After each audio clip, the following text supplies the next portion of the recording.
Animal Crossing New Horizons, the third best-selling game of 2020 that took the world by storm, inspiring people of all ages to buy the Nintendo Switch and build their little island filled with talking animals, turnips, and endless options of customization.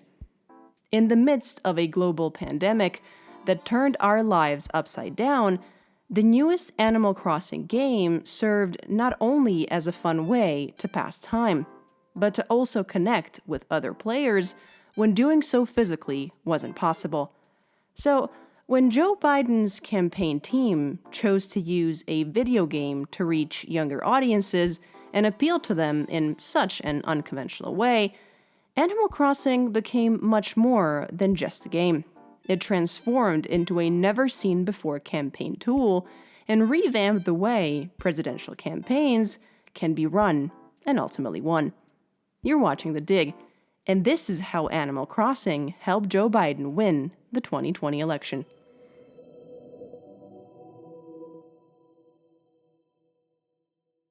Okay, before we get into the nitty-gritty of the story, we first need to understand the appeal of a game series that never intended to become as big as it eventually became.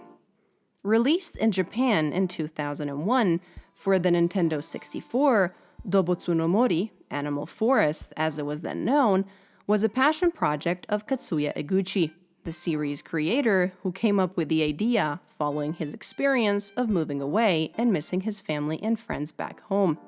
Later that same year, Nintendo released an extended Nintendo GameCube edition in Japan, which would become what we now know as Animal Crossing in 2002, slowly spreading towards the West. Besides running in real time, such as shops opening and closing based on time in real life, holidays taking place on actual dates, and villagers accurately estimating the amount of time you'd been away, Animal Crossing perfectly emulated the feeling of a home away from home, where you got to decorate your house, hang out with your animal friends, harvest vegetables, and buy turnips to participate in the game's stock market. The endearing character design, sassy animals, atmospheric music, and the game's relaxed pace transformed this niche Japanese passion project into one of Nintendo's biggest franchises. Following the original game's success, Nintendo released 4 more mainline games for their consoles: Animal Crossing Wild World for the Nintendo DS in 2005, City Folk for the Nintendo Wii in 2008, New Leaf for the Nintendo 3DS in 2013, and the one we're focusing on today, New Horizons for the Nintendo Switch. Released on March 20th, 2020, Animal Crossing New Horizons set a record for most digital units sold in a single month by any console game in just 12 days, having sold close to 12 million copies. By mid-2020, that number increased to 22 million, and the game had already been considered as one of the greatest of all time.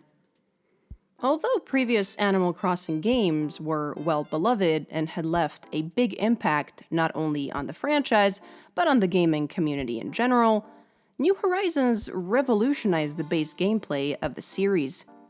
Whilst previous installments placed you in an already established town, New Horizons allowed you to build your island from scratch through terraforming, customizing the outdoors, and developing a crafting system that permitted you to make furniture, outdoor decorations, and tools from the ground up.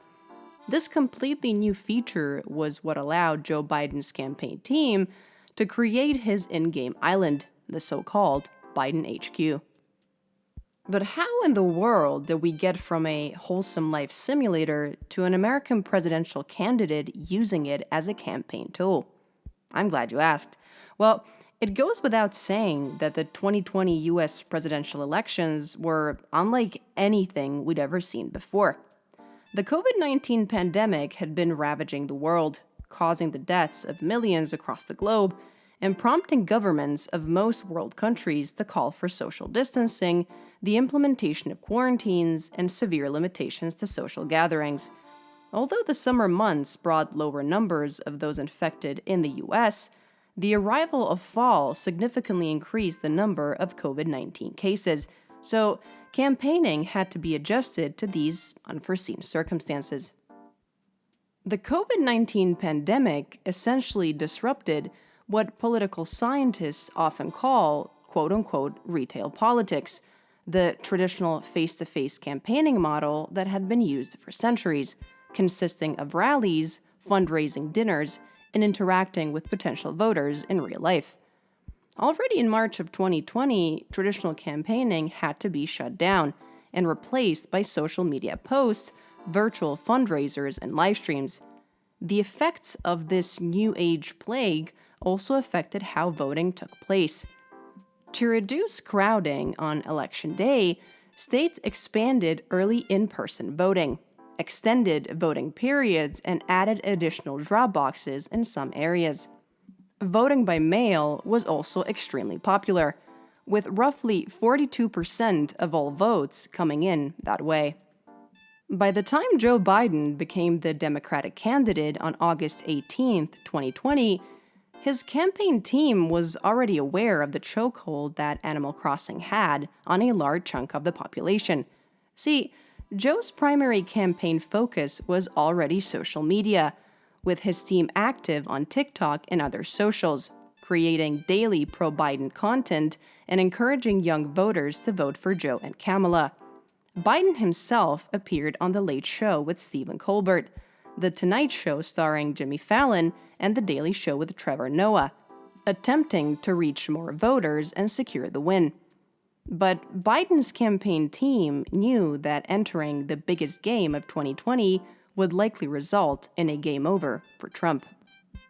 And so, that's exactly what they did.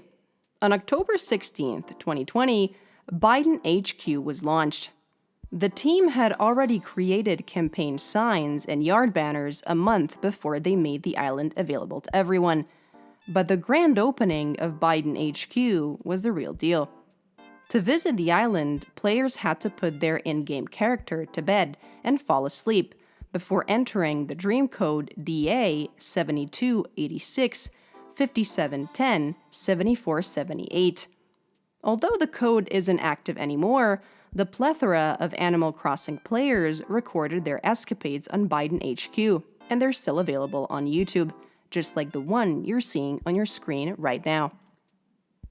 What made Biden HQ become one of the most popular celebrity in-game islands was the sheer dedication that Biden's team put into creating it. The island was meticulously made, adding details such as an ice cream truck to honor Joe's love of ice cream, creating Biden-Harris shirts, and even Joe's iconic aviator sunglasses for players to download and dress their characters into. The island was covered in Biden-Harris promotional material. From banners and flags to flyers and clothing, visitors to Biden HQ saw that the island was very much a labor of love and dedication. The island's centerpiece was the field office, filled with campaign material encouraging voters to vote for Joe and Kamala. The sheer chaos of flyers all over the floor, boxes filled with shirts and banners, and a whiteboard covered in sticky notes perfectly encapsulated the franticness of running a presidential campaign, even in-game. Another popular location on Biden HQ were the polling stations. What are usually changing rooms were transformed into polling stations with a giant IWillVote.com banner on the floor. Still, Joe's patriotic garden, covered in roses and the colors of the American flag, was the island's hot spot. The sheer dedication put into Biden HQ had many players claiming the island was, quote, definitely made by a pro gamer, end quote. Players would often catch Kamala Harris and Joe Biden's in-game characters roaming around the island, especially near the patriotic garden. Although Kamala didn't have any lines, Joe's character would respond with Biden's iconic "No Malarkey" line, one of his campaign slogans. When asked what the ultimate goal of Biden HQ was, Christian Tom, director of digital partnerships for the Biden campaign, said to CNN, quote, "Exploring is at the heart of Animal Crossing.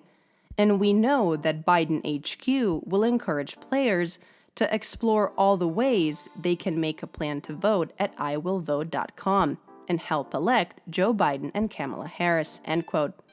Spoiler alert, but Biden and Harris actually won the election. Joe and Kamala received 81 million votes, the most in U.S. history ever. And Biden HQ was no doubt part of the reason why. Whether because it was completely unheard of before, or because people actually appreciated the campaign's efforts to reach voters far and wide, the success of Biden's in-game campaign goes down in history as one of the most creative and groundbreaking ways to conduct a presidential campaign that went beyond in-person rallies and social media posts. In fact, over 150,000 people visited Biden HQ, earning the island the 2020 Surety Award in the category of Government and Politics Emerging Platform. Thanks to this accomplishment, Biden made history not only for becoming president, but also for leading the first presidential campaign in history to successfully engage voters in a video game. Although Barack Obama bought in-game ads in video games like Paradise, Madden NFL 09, and NBA Live 08 during his 2008 presidential campaign, his campaign team didn't bring the actual process of campaigning into a video game. Yet another reason why Biden's campaign team is an example of what it means to bring out your A game. Coming up with something as refreshing and innovative as an island in a video game to boost visibility, increase engagement with young voters, and as a response to physical limitations due to COVID-19 was nothing short of genius. What many would have seen as limitations, the Biden campaign team saw as an asset, taking it into their stride and creating something that'll go down in history as the most creative way to conduct a presidential campaign.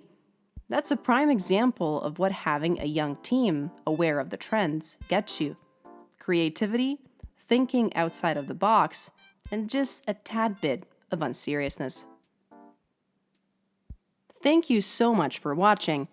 Make sure to like, share, and subscribe for more niche and weird history topics that are yet to be covered. Until next time, diggers.